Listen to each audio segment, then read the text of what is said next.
네, 먼저 이렇게 귀한 시간에 정말 귀한 성도님들 앞에서 이렇게 간증할 수 있도록 은혜를 먼저 베풀어 주신 우리 하나님 아버지께 감사를 드리고, 또 격려하고 배려해 주신 우리 목사님께 감사를 드립니다.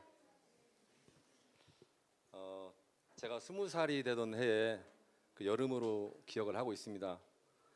제 친한 친구가 자기 선배가 다니고 있는 교회에 한번 갈 건데 같이 한번 가보자고 이렇게 권면을 했습니다. 그날이 화요일인데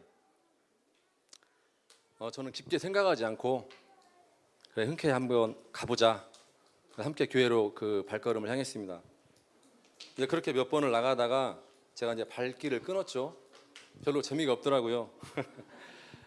근데 얼마 후에 이제 화요일 저녁인데 그 사거리 횡단보도에서 신호등을 기다리고 있었습니다. 근데 갑자기 제 마음속에 너무너무 그 예배가 가고 싶은 마음이 일어났어요. 이 마음이 대체 어떤 마음일까, 그런 궁금증이 있었지만 교회가 가까웠기 때문에 그 교회로 발걸음을 옮겼습니다. 네, 그리고 같이 함께 그 청년들하고 예배를 드리기 시작했습니다. 그리고 난 후에 주일 예배도 참석을 했습니다. 근데 어느 누구도 저에게 예수님을 영접하는 그런 기도를 해주지 않았습니다. 전 그래서 예수님을 어떻게 믿어야 되는지 이런 부분을 잘 모르고 있었죠. 근데 저는 신약 성경을 읽으면서 또 주일에 말씀을 들으면서 예수님을 저의 구원자와 주님으로 영접하게 되었습니다. 그리고 1년 후에 이제 군대를 가게 됐고 23살에 전역을 하게 됐습니다. 그때부터 38살 때까지 저는 그 교회에서 모든 주일 예배, 수요 예배, 또 그 다음에 그 교회에 있는 모든 행사들, 뭐 성가대, 찬양대원, 또 주일학교 교사, 학생회 교사, 차량 봉사, 뭐 이와 같은 일들을 아침 9시에 교회를 가게 되면 보통 밤 10시까지, 그리고 맨 마지막에 제가 문단속을 하고 나올 정도까지 그렇게 이제 열심히 교회를 섬겼습니다. 근데 이제 제가 33살에 어렵게 준비했던 저희 사업장에 큰 불이 났습니다. 옆집 할아버지, 이웃집 할아버지의 실수로 불이 났는데 그 가난한 할아버지한테서 제가 받을 수 있는 보상 금액은 182만 원이 전부였습니다.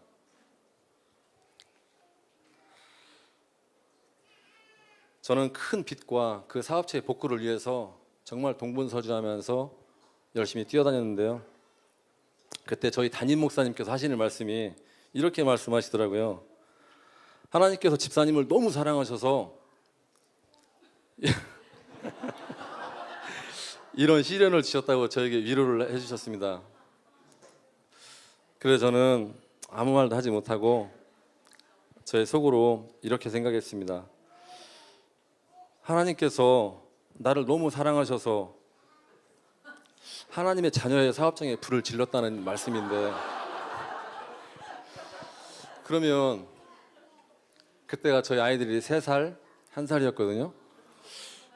그러면 나는 내가 내 자녀들을 사랑한다는 그 이유로 내 아이들이 살고 있는 저 집에 과연 불을 지를 수 있을까?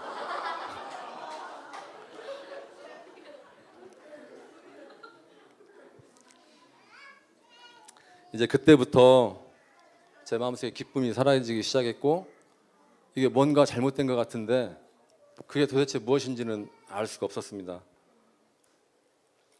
그리고 이제 제 주변에 있는 신앙생활 하시는 분들을 보기 시작했는데 기도응답을 받는 분들이 별로 보이지 않았고, 또 복음의 능력으로 그 삶을 살아내는 그리스도인들을 찾아보기가 정말 너무나도 힘들었습니다. 마치 그런 분들은 유명한 부흥 강사님, TV에 나오거나 어떤 인터넷에 나오거나 하는 그런 분들에게 국한된 그런 이야기로 저에게 들려왔습니다. 그렇게 힘없이 신앙생활을 하고 있을 때 2008년 드디어 저에게 기회가 왔습니다. 지인에게서 선물로 받은 책을 통해서 케네스기 목사님의 이름을 처음 듣게 되었고, 곧바로 기독교 서점에 달려가서 믿는 자의 권세라는 책을 구입했습니다. 그 책을 보는 순간에 저는 알았습니다. 아, 이 말씀들이 다 진리구나. 이 말씀에 답이 있겠구나. 그때부터 더 많은 믿음의 말씀 책들을 구입해서 보기 시작했고 제 혼이 깨어나기 시작했고 저는 더 큰 갈망과 더 큰 갈증으로 주님을 찾기 시작했습니다.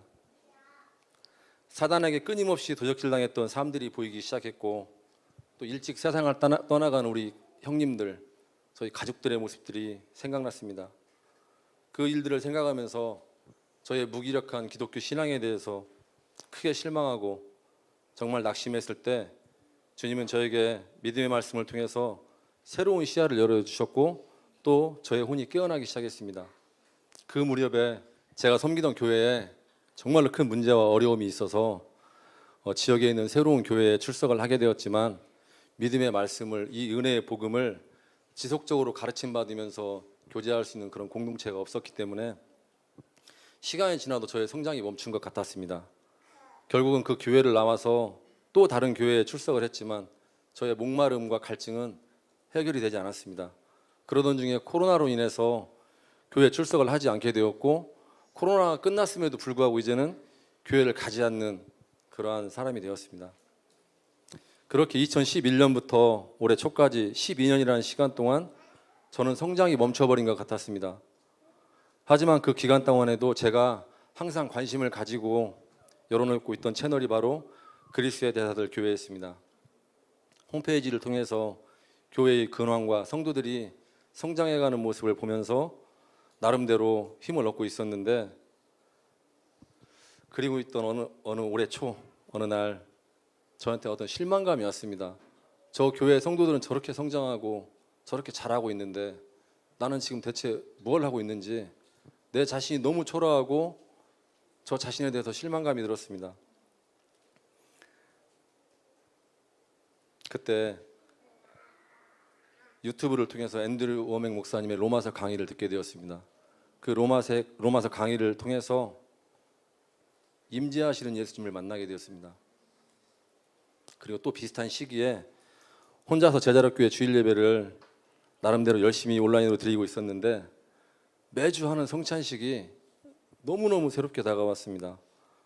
근데 그 주는 제가 깜빡하고 빵과 음료를 미처 준비하지 못했습니다. 비록 빵과 음료는 없지만 온 마음으로 주님을 갈망하고 사모하는 마음으로 제가 예배를 드렸고 성찬식에 참여를 했습니다. 목사님께서 빵을 부술 때 그 부서지는 빵 조각이 실제로 예수님의 몸과 뼈가 부서지는 그 소리로 들려오기 시작했습니다. 그리고 그 순간에 제가 또다시 예수 그리스도를 만났습니다. 기쁨과 감사의 눈물이 저를 사로잡았고 또 그때 깨닫게 되었습니다. 저의 죄와 실수들이 너무나 많이 보였습니다. 그 죄와 실수들이 보였을 때 저는 정말 주님 앞에서 고개를 들 수가 없었고 너무나도 주님의 그 어떤 임재 앞에 눈물이 흐르고 제 온몸이 떨리고 두려움과 경외심과 이러한 온갖 여러 가지 감정들이 복합적으로 저를 사로잡고 있었는데 그때 예수님께서 저에게 이렇게 위로를 해주셨습니다. 근데 이 간증문을 적으면서 이 부분이 잘 생각이 안 나는 거예요. 이걸 어떻게 정리해야 되지 이 부분을?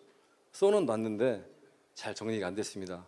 근데 이번 캠프를 통해서 어제 낮에 이곳에 와서 도착해서 찬양하고 같이 교제하고 같이 말씀 듣고 이 시간을 통해서 예수님께서 저에게 이 부분에 대한 답을 주셨습니다. 그때 이렇게 위로해 주셨습니다. 저에게 괜찮아.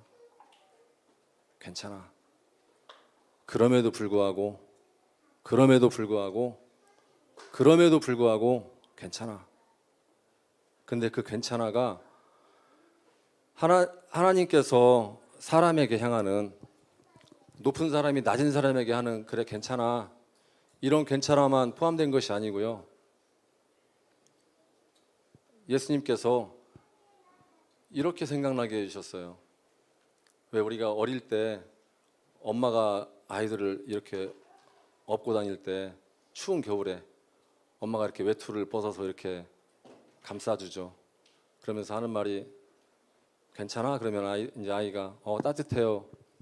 그러면 이제 아이가 물어보겠죠. 엄마는요? 그러면 그럼 엄마가 말씀하죠. 엄마는 괜찮아.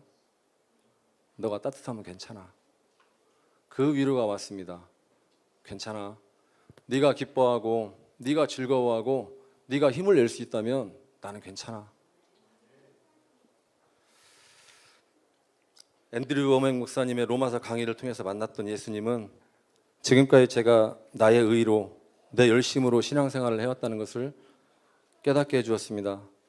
근데 이 부분도 또 말씀해 주셨어요. 내가 교회에서 열심을 내는 것, 이것만이 내 의가 아니고 반대의 열심, 내가 실망하고 있는 것, 내가 할 수 없다고 포기하고 있는 것, 내가 아프다고 밀어놓은 것들, 이것들 역시도 나의 의라는 것을 깨닫게 되었습니다. 그리고 그것들이 얼마나 헛된 것인지, 그래서 내 의와 열심이 쓰레기와 같다는 것을 깨닫게 되었습니다. 그리고 오직 예수 그리스도 그분의 의로, 그분의 은혜로, 그분의 믿음으로, 그분의 순종으로, 그분의 사랑 때문에 내가 하나님의 기쁨이 되었다는 것을 알게 되었습니다. 이와 같은 경험들은 저에게 다시금 큰 용기를 주었습니다. 하나님을 다시 아버지라고 당당하게 부를 수 있는 용기, 제자력 교회에 문을 두드릴 수 있는 용기, 저에게는 너무나 용기가 필요했습니다. 그럴 때 성령님의 초자연적인 인도로 목사님과 상담을 하게 되었고 제자력 교회 성도가 되었습니다. 이제 오랜 낙심이 끝나고 주님과 함께 새로운 삶이 시작되었고 목사님의 말씀을 들으면서 자라가고 성장하고 있습니다. 주일에 선포되는 말씀은 제 영에 정말로 잘 박힌 못처럼 새겨지기 시작했습니다. 나는 하나님의 이그나이터입니다라는 말씀을 들었을 때 제 영 안에서 영혼에 대한 긍휼함이 생겨나기 시작했습니다. 그리고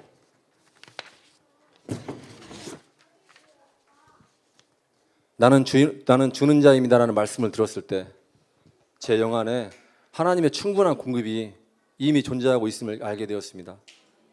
또 나 자신을 죄에 대하여는 죽은 자요 하나님에 대하여는 산 자로 여길지어다라는 말씀을 들었을 때 여길지어다, 삶의 모든 영역에서 하나님의 말씀이 그렇다면 그런 걸로 인정하는 것, 여기는 것, 아멘하는 것, 이것이 답이라는 것을 알게 됐습니다.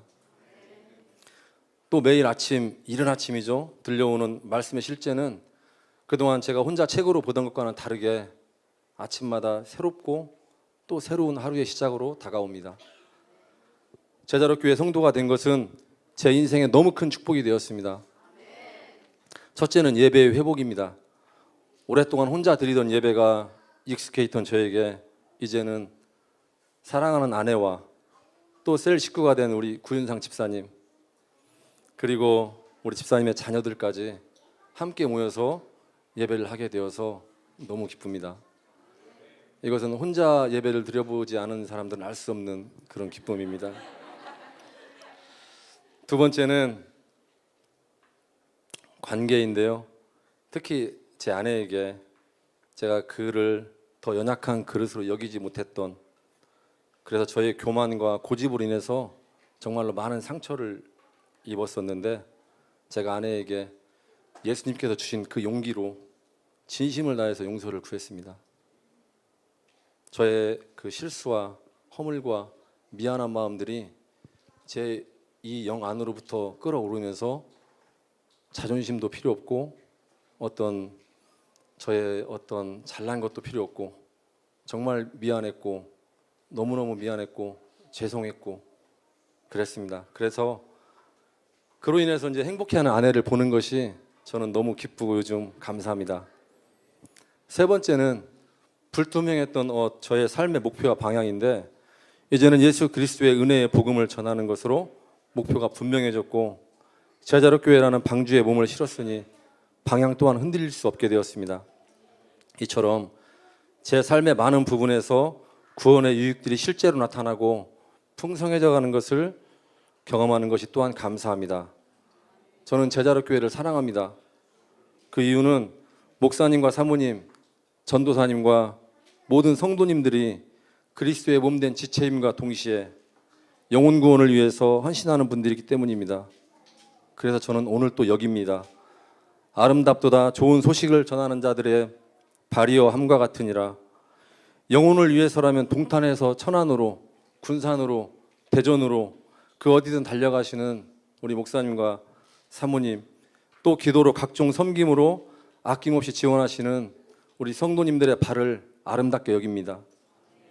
저 역시 이 교회와 함께 여겨지고 싶습니다. 사람들은 천막 깁는 일을 했던 바울을 천막공이 아닌 사도 바울로 부르고 있습니다. 저 역시 저의 직업에 의한 직함으로 불려지는 것이 아니라 그 무엇보다도 영혼을 귀하게 여기고 뜨겁게 사랑한 영혼 구원자로 주님께 기억되고 싶습니다.